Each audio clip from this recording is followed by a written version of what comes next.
So today we're giving some TLC to the legs and then to the hips. Now I'm sitting far away, not because I'm practicing social distancing from my phone, but because I want you to be able to see my toes at the end of the camera. So find yourself a stable chair, or if you're going to be in your work chair with wheels, remember to have one foot well connected to the ground, even if it's with a book, so that your chair is not moving much.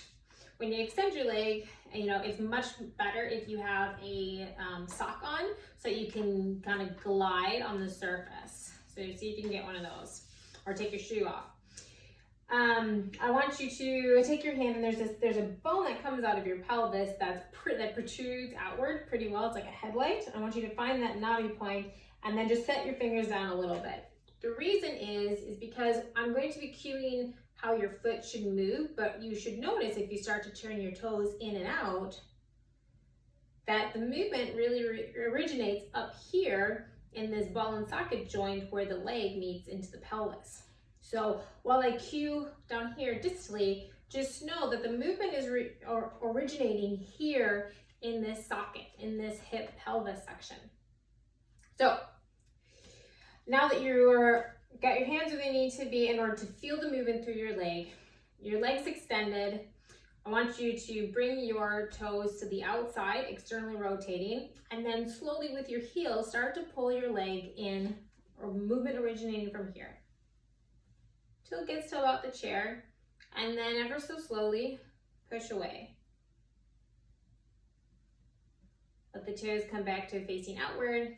Again, toes to the outside, start to pull the foot in, the knee will start to bend and go to the outside. And then slowly push back out. Nice and smooth movement. And now we'll change direction and have the toes come inward to internally rotate, pulling the leg in, sliding it out.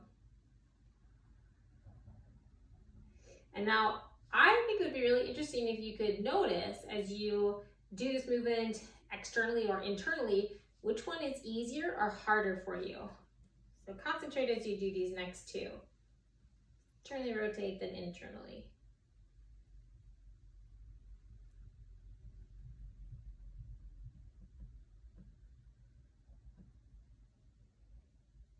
Making sure to breathe.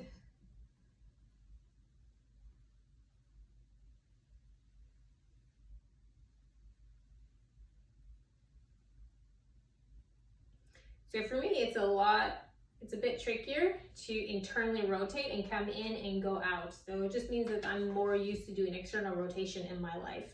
And that means that doing this internal rotation is a really good thing for me to do a bit more often to help my leg be mobile and have long muscles here instead of tight muscles that aren't used to their movements. So when we're bringing mobility, so because the legs connects into the pelvis, and we do this movement, we're bringing mobility into the pelvis. And when we bring mobility into the pelvis, we really need to make sure that we add a bit of stabilizing, because a lot of us have really quiet pelvises.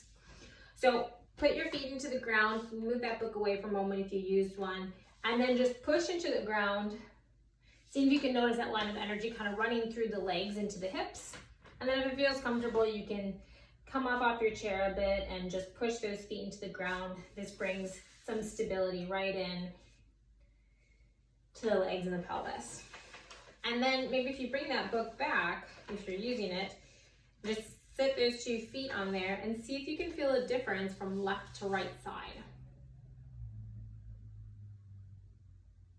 So for me, I noticed that this entire leg feels more turned on. I'm much more aware of where it is in space, whereas this one feels a little stale and like I'm kind of disconnected from it. So go ahead and move on to the next leg, and then do a little bit of stability, and you can go right back to work if you want.